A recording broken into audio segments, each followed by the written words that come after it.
All right, guys, we are going to be reading through the story of Passover, which is such an amazing story. So we're going to read it from start to finish. And if you want, if you're watching this at home, you could make some sound effects for the story while we're telling it. So that's your job. Let's get started. Our story begins thousands of years ago when Jacob's son Joseph arrived in Egypt. Though he came to Egypt as a poor servant, he was soon singled out for his cleverness, his wisdom, and his ability to interpret dreams. He rose up in the ranks and was given one of the highest positions in all of Egypt, helping Pharaoh govern the Egyptian people.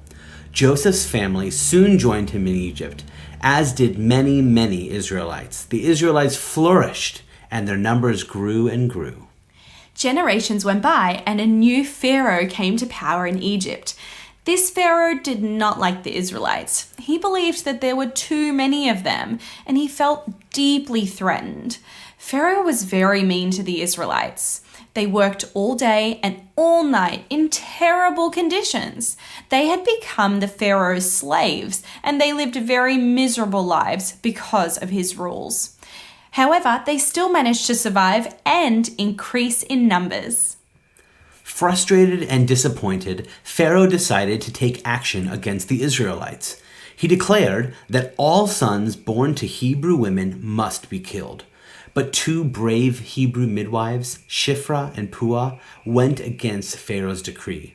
They could not hurt any baby they helped bring into the world and decided they would help hide newborn Israelite sons. Another brave woman by the name of Yocheved also gave birth to a son. She decided to put him in a basket and place that basket in the river Nile. When she carried out her plan, her baby was found by none other than Pharaoh's daughter, who scooped him up and raised him as her own. She named the baby Moses, which means drawn from the water. Because she wanted a nurse to look after this baby, Pharaoh's daughter actually employed Moses' birth mother, Yocheved, to look after him. Moses had a pleasant childhood and grew up well-loved in the palace of Pharaoh. As Moses got older, he learned that he was found as a child by Pharaoh's daughter and was an Israelite.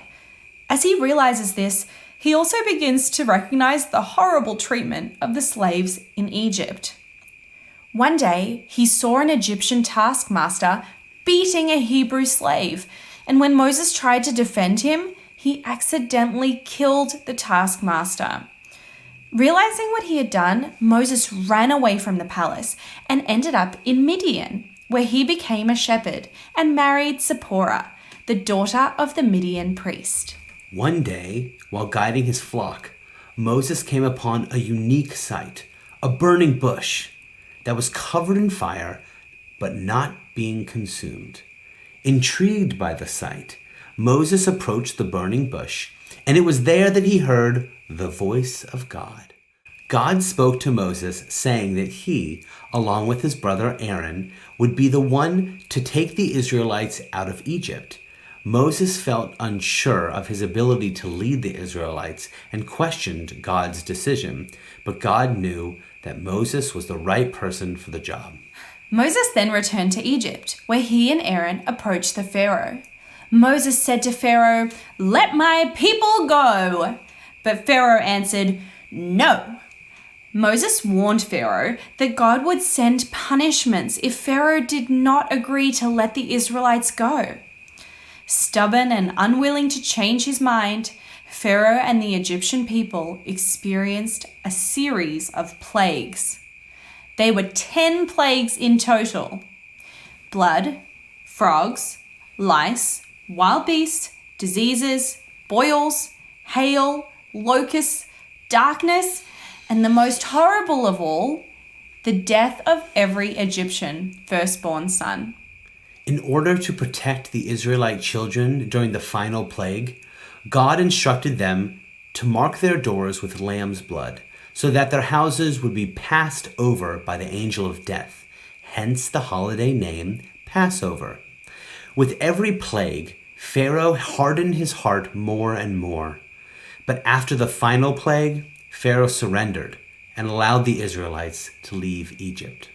We are taught that the Israelites were in such a hurry to leave Egypt that their bread had no time to rise, and they simply put the dough on their backs to get baked by the sun.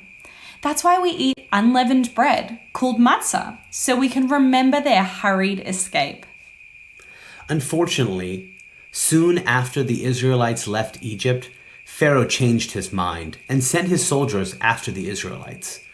The Pharaoh's soldiers were quick and had almost caught up with the Israelites when a pillar of fire came down from the sky and surrounded Pharaoh's soldiers.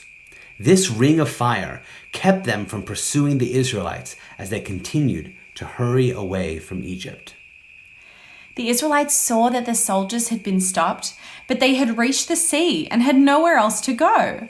They cried out to God, and miraculously, God heard them.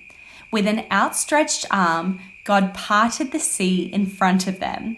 The Israelites walked through the body of water on dry land. As soon as the last Israelite had reached the other side of the sea, the waters flooded back in, saving our people from the hands of the Egyptians and beginning the Israelites' epic journey to the Promised Land.